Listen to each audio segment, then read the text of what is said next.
पंथ सारे एक मानले, जाऊनी तळागाळात दुःख त्यांचे जाणले,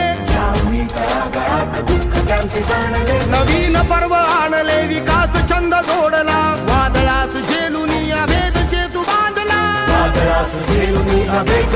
बांधला, एक ध्यास अंतरी ठेवला निरंतरी, लोकक्रांतीचा वसा हाती घेऊनी, राष्ट्रवादीची हो पेटली मशाल, महाराष्ट्राची शान।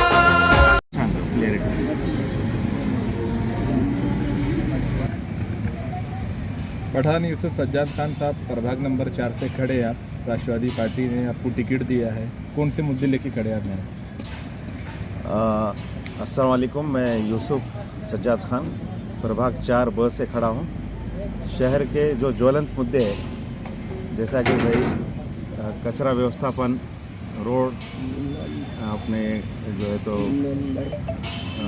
पानी की समस्या है, पानी का जो सबसे बड़ा मुद्दा है उसको अभी तक जो है 15 साल से जो शासन में पार्टियां थी अभी तक सॉल्व नहीं कर पाए।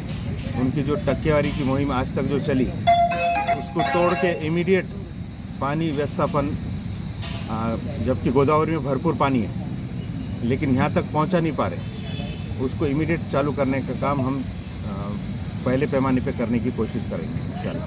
बाकी और वार्ड में बिजली, ड्रेनेज लाइन की अभी देखिए यहाँ पर अभी हमने कासम्बरी दरगाह के पास जो इलाका है उसमें बीच के रोड कल से हम मुरुम डालने का काम चालू करने वाले हैं अपनी ओर से।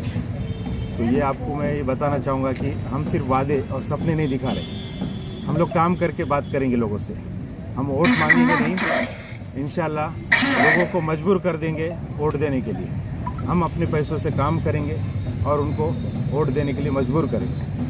कुछ दिन पहले यहाँ के लोग अतिक्रमण को लेके बहुत परेशान थे, काफ़ी तोड़म ताड़ी हुई, उसके ऊपर क्या भूमिका है? देखिए, हमारे अजीत दादा जो हमारे पार्टी के नेशनल प्रेसिडेंट है, उन्होंने सर्वे सर्वा हमारे अजीत दादा ने ये जो जाहिरनामा हमको दिया है उसमें वो मुद्दा काफ़ी ऊपर है, जिसमें उसमें नियमितीकरण किया जाएगा। उनको पुनर्वसन देने का हमने शासन के ऊपर जोर देकर वो हमने उसको पाठ पुरवा करके लोगों को न्याय देंगे। उसमें जिनके नाइंसाफ़ी हुई उनको हम पूरा न्याय देने की कोशिश करेंगे। उसके पीछे हमारा अजीत दादा भी है हमारे पास, जिसमें हम लोगों को इंसाफ दिलाएंगे। जो सरकारी योजनाएं रही थी आम जनता तक नहीं पहुंच पाती, उसको कैसे पहुंचाएंगे आप? देखिए, उसका जो तरीका रहता है नियमित में जो बिठा कर, जैसा कि भाई जो भी उसके रूल्स रेगुलेशन है, आजकल क्या है कि भाई हर चीज़ के रूल्स है, उसमें बिठाकर हम उसको सॉल्व करके लोगों को न्याय देने की कोशिश करेंगे जो भी मुद्दे होते हैं। अजीत दादा ने माननीय महानगर पालिका आयुक्त को भी बताया था कि पहले लोगों के घर तोड़ने से पहले उन्हें पैसा दीजिए, उन्हें उनकी जो गवर्नमेंट्स की जो टैक्सेस वो भरते हैं उसके अंदर उन्हें बुला के उन्हें समाधानी करके आप अतिक्रमण कीजिए, आप डायरेक्ट अतिक्रमण ना करें। तो उसी को हमने नियमितीकरण करके उनको रेगुलराइज करके उनको जो नुकसान हुआ है उसका पूरा मुआवजा देने की पूरी कोशिश करेंगे सरकार से। अतिक्रमण हटाओ मुहिम के अंदर मुहिम के तहत दलित और मुसलमान बस्तियों को ज़्यादा टारगेट किया गया है, उसके बारे में आपका क्या है? ऐसा तो नहीं है। देखिए, कैसा है कि जो रोड पर है उसके आज से नहीं है, ये प्लानिंग काफ़ी सालों से कॉर्पोरेशन में डिसाइडेड है। अब वहाँ पर कौन सी समाज का बस्ती हो गई वो उस पर शासन को पता नहीं है। उनके रूल्स में जो है, जो 100 फीट का रोड, 200 फीट का रोड, उसके हिसाब से उन्होंने वो प्लानिंग के मतलब उन्होंने कोई ऐसा किसी को समाज को टारगेट करके नहीं किया। जहाँ तक मुझे मालूम है वो ऑलरेडी डीपी प्लान सबको मालूम था कि वो इतना है, लेकिन काफ़ी लोग टाइम से रुक गया था, तो उस वजह से लोगों को ये लगने लगा था कि अभी कोई आएगा ही नहीं यहाँ पर। इसी वजह लोग आगे बढ़ते चले गए। अब जो भी हुआ वो रोड के और प्लानिंग के हिसाब से हुआ, किसी समाज के ऊपर अन्याय नहीं हुआ। ये मैं ख़ास तौर से बोलना चाहूँगा, जिसने किया वो उसकी गलती है। युवा पीढ़ी बेरोजगारों को लेकर काफ़ी परेशान है, इससे वो नशे की तरफ काफ़ी बढ़ रहे, तो रोजगार के ताल्लुक से क्या कहेंगे? हाँ, हमारे पास वो भी मुद्दा है, जैसा कि हमारे अजीत दादा ने लाडली बहना को फिर से चालू किया है। अभी नहीं, अजीत दादा ने इसके अंदर लाड़का भाऊ योजना चालू जो की थी, लाड़की भाऊ योजना के अंदर सैकड़ों युवाओं को रोजगार मिला है। और अभी जो हमारे शहर में जो हमारे जो जिम्मेदार थे, बहुत सारे बड़े बड़े, जैसा आमदार सतीश चौहान हैं और बहुत सारे हमारे जो लोग हैं, जैसा विक्रम काड़े जी है, तो इनको सबको भी अजीत दादा ने कहा है कि रोज़गारी के ऊपर ज़्यादा से ज़्यादा ध्यान दें। कॉरपोरेशन के अंदर जो स्कूल है वो स्कूल के अंदर मैक्सिमम माइनॉरिटीज या दलित के बच्चे पढ़ते हैं और ये स्कूलों को बंद करने का सरकार ने ये किया है और ये अंग्रेजी स्कूल को ज़्यादा बढ़ोतरी मिलना चाहिए, ये इन लोगों का ये है। तो अपने बच्चों के ऊपर ये अन्याय नहीं होगा अपने समाज की, कैसे पढ़ेंगे अपने बच्चे? नहीं, ये आपकी गलतफहमी है। इसके अंदर माननीय अजीत दादा पवार साहब ने शिक्षा मंत्री से मीटिंग लेके कहा है क्या आपके एरिया में जो महानगर पालिका के स्कूल्स है, जहाँ कभी कभी कैसा हुआ कोई एक एरिया में 4 स्कूल थे, कई 3 थे, तो उन्होंने क्या कहा कि इसमें से 2 स्कूल सेलेक्ट करके वहाँ पे इंग्लिश सेमी इंग्लिश की पढ़ाई जारी रखें और बच्चों को ज़्यादा से ज़्यादा जो प्राइवेट स्कूल में सहूलत मिली हो महानगर पालिका के स्कूल में आप देने का काम करें। तो आज देखिए आप जिला परिषद के स्कूलों में भी बहुत अच्छी एक्टिविटी चालू है, महानगर पालिका के स्कूलों में भी जो स्कूल बचे हैं उनमें भी बहुत अच्छी एक्टिविटी चालू है। सफारी प्लान जैसा सफारी गार्डन जो है इधर बन रहा है, बहुत बड़ा प्रोजेक्ट है वो 400 एकड़। तो इनमें अपने बच्चों को रोज़गार मिलाने में बिल्कुल मिलेगा इंशाअल्लाह। अल्हम्दुलिल्लाह हमारी भी कोशिश रहेंगी महानगर पालिका में हम जो ठेकेदारों को जो देने वाले हैं अभी हम उनसे बात करके उसके अंदर भी हम लोग कोशिश करेंगे कि यहाँ के प्रॉपर के बच्चों को ज़्यादा से ज़्यादा रोज़गार मिले। उसके अलावा हमारी ये भी कोशिश है कि एम्प्लॉयमेंट ऑफिस से जो बेरोज़गारों ने नोंद किया है उनको महीना कुछ चालू करे, ये सरकार से हमारी पूरा कोशिश रहेगी।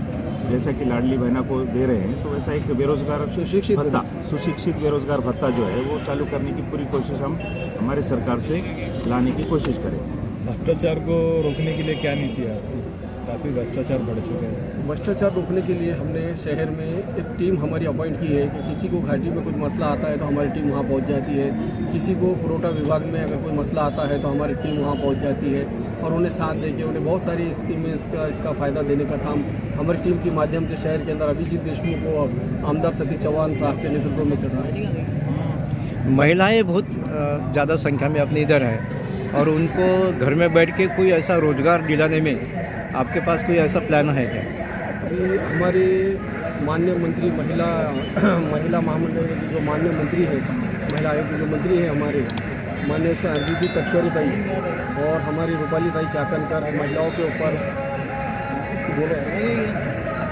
महिलाओं को ज़्यादा से ज़्यादा रोज़गार देने का काम कर रहे हैं और महिला आर्थिक विकास महामंडल के माध्यम से महिलाओं को घर बैठे रोज़गार वो उद्योग जो चढ़ा है महानगर पालिका जिला उद्योग केंद्र के माध्यम से जो ट्रेनिंग देके कोर्सेज देके जो उन्हें प्रशिक्षण देने के बाद में जो उनको रोज़गार अवेलेबल करके दिया जा रहा है ये औरंगाबाद शहर में भी और माशाल्लाह महाराष्ट्र में हमारी चल रहा है। महिलाओं की सेफ्टी के लिए कुछ महिलाओं की सेफ्टी के लिए माननीय अजीत दादा साहब ने गृह मंत्री साहब को कह के से एक नंबर अनाउंस किया है। उस नंबर पे महिला रात में 12 बजे भी अगर घर जाती है तो उस नंबर पे कॉल करके गाड़ी नंबर बताना है, वो महिलाओं की सेफ्टी घर पहुंचे तक रखी। पठान साहब आप समाज के अंदर काफ़ी मशहूर है, आपका नाम है, आपने अजीत दादा पवार की पार्टी क्यों चुनी? और भी पार्टियाँ है आप इसी में? हाँ, बहुत अच्छा सवाल है आपका। देखिए मैं 15 साल से सोशल वर्क कर रहा हूँ तो मैंने देखा कि हर समाज में रहकर ही आप उसको सही समाज को न्याय दे सकते हैं। तो मैंने देखा कि भाई ये एक ही पार्टी है जिसमें सब समाज के लोग एक साथ काम कर रहे हैं। जैसे हम हिंदुस्तान में रह रहे हैं तो सब समाज के साथ रह रहे हैं, कोई भी एक समाज को लेके आप नाइंसाफ़ी दूसरे समाज से एक दूसरे के ऊपर छीटाकशी करके नहीं कर सकते। तो हम ये सोचा कि भाई ऐसा पार्टी हो जिसमें सब समाज के साथ रह के मैं काम कर सकूँ। जैसा मेरा बचपन गुजरा है, मराठी मीडियम से मैं पढ़ा हूँ, मेरे आज भी बचपन के दोस्त मेरे मराठी लोग आज भी मुझसे जुड़े हैं, मेरे को सबके नाम याद है, मैं उनके साथ जुड़ा हूँ। तो उस हिसाब से मैंने देखा कि भाई ये पार्टी ऐसी है जिसमें अभी आप एग्जाम्पल लेटेस्ट देखेंगे आप, ये हमारा जो पैनल है चारों समाज के लोग हैं उसमें, ये लाइव एग्जाम्पल है जिसमें हमारे चारुलता मगरे मैडम है एससी के, मैं मुस्लिम से हूँ, और तुप्पे मैडम है वो जो है ओबीसी समाज से है, और ये लक्ष्मण सोमदी पार्टी जो है वो मराठा समाज से। तो इसी हिसाब से ये हिंदुस्तान आपको नज़र आ रहा है इस पैनल में। कैंपेन में कैसा रिस्पांस मिल रहा है अपने रैली से? बेहतरीन अल्हम्दुलिल्लाह, बहुत अच्छा रिस्पांस है। हम चारों समाज में जा रहे हैं, डेली रैली डेली कैंपेनिंग हो रही है, कॉर्नर मीटिंग चालू है, काफ़ी सभी लोगों से सभी समाज से बेहतरीन रिस्पांस है और हमको पूरी इंशाल्लाह जीत की पूरी उम्मीद है। हमारा पूरा पैनल जीत के आएगा, ये हमारे को बहुत ज़्यादा उम्मीद है। और मैं आपको दूसरी बात ये और बताना चाहूँगा कि इस पार्टी के बारे में कि जैसा आपने देखा होगा मंत्रिमंडल में, अजीत दादा के मंत्रिमंडल में मुस्लिम समाज, एससी समाज, ओबीसी समाज, सब समाज के मंत्री है।